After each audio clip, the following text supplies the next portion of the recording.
Deuxième lettre à Timothée. Chapitre 1. De la part de Paul, apôtre de Christ Jésus par la volonté de Dieu, selon la promesse de la vie rendue possible par le moyen de Christ Jésus, à Timothée, mon enfant bien-aimé. Que Dieu le Père et Christ Jésus notre Seigneur t'accordent faveur imméritée, miséricorde et paix. Je suis reconnaissant à Dieu, à qui j'offre un service sacré comme mes ancêtres l'ont fait, avec une conscience pure, et je me souviens sans cesse de toi dans mes supplications, nuit et jour. Je me souviens de tes larmes, et je désire vivement te voir afin d'être rempli de joie. Car je me rappelle la foi sans hypocrisie qui est en toi, qui a d'abord habité ta grand-mère Loïs et ta mère Eunice, mais qui, j'en suis certain, est aussi en toi. Pour cette raison, je te rappelle de ranimer comme un feu le don de Dieu qui est en toi et que tu as reçu par l'imposition de mes mains. Car Dieu ne nous a pas donné un esprit de lâcheté, mais un esprit de puissance, d'amour et de bon sens. N'aie donc honte ni du témoignage au sujet de notre Seigneur, ni de moi, prisonnier pour lui, mais sois prêt à supporter des souffrances pour la bonne nouvelle en comptant sur la puissance de Dieu. Il nous a sauvés et nous a appelés par un saint appel, non en raison de nos œuvres, mais en raison de son propre projet et de sa faveur imméritée. Celle-ci nous a été donnée en relation avec Christ Jésus, avant des temps très anciens.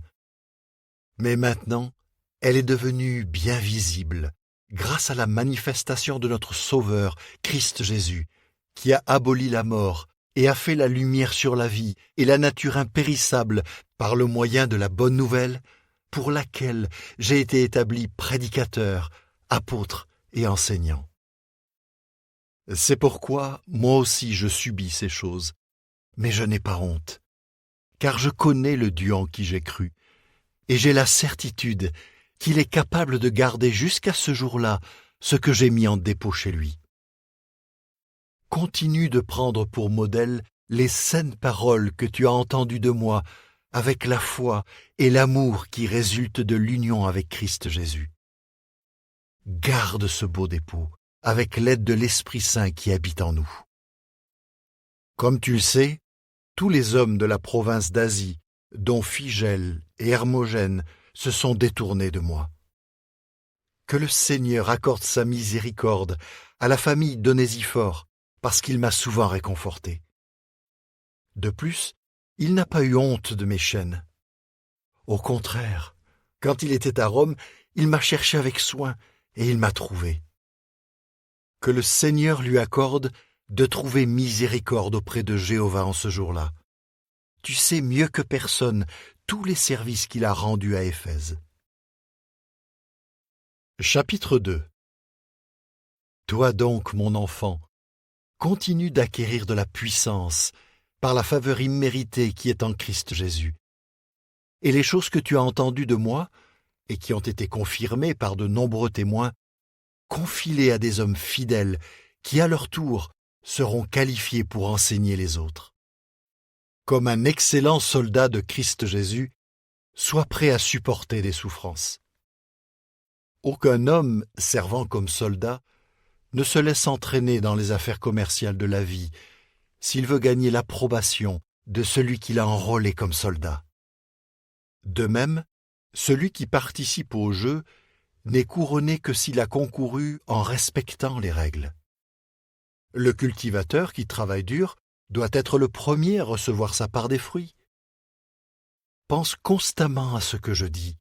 Le Seigneur te rendra capable de comprendre toutes choses.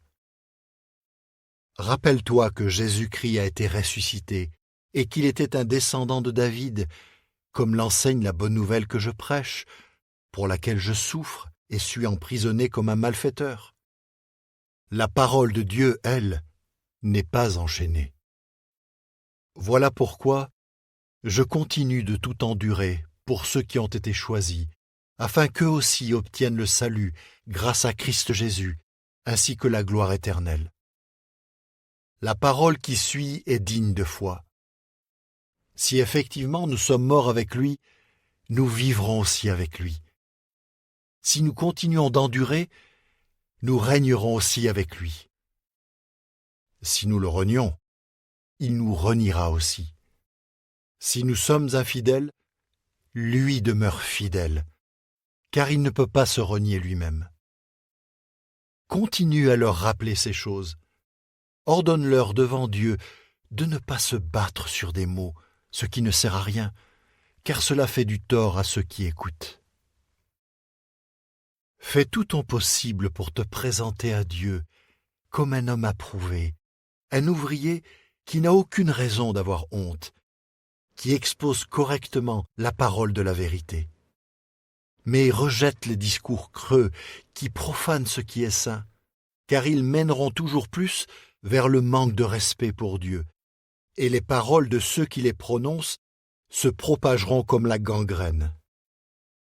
Parmi eux figurent Hyménée et Philette. Ces hommes se sont écartés de la vérité, car ils disent que la résurrection a déjà eu lieu, ce qui bouleverse la foi de quelques-uns. Malgré cela, le solide fondement de Dieu tient bon. Il y est inscrit ce sceau: Jéhovah connaît ceux qui lui appartiennent, et que tout homme qui porte le nom de Jéhovah renonce à l'injustice. Or, dans une grande maison, il n'y a pas seulement des ustensiles en or et en argent, mais aussi en bois et en terre cuite. Les uns sont pour un usage honorable, les autres pour un usage qui n'est pas honorable. Si donc quelqu'un se tient à distance de ces derniers, il sera un instrument pour un usage honorable, sanctifié, utile à son propriétaire, préparé pour toute œuvre bonne. Fuis donc les désirs de la jeunesse, mais poursuis la justice, la foi, l'amour, la paix, avec ceux qui font appel au Seigneur d'un cœur pur. De plus, rejette les débats sots et stupides, sachant qu'ils provoquent des disputes. Car un esclave du Seigneur n'a pas à se battre. Il faut au contraire qu'il soit doux envers tous, capable d'enseigner, qu'il fasse preuve de retenue quand on lui fait du tort, qu'il instruise avec douceur ceux qui ne sont pas dans de bonnes dispositions.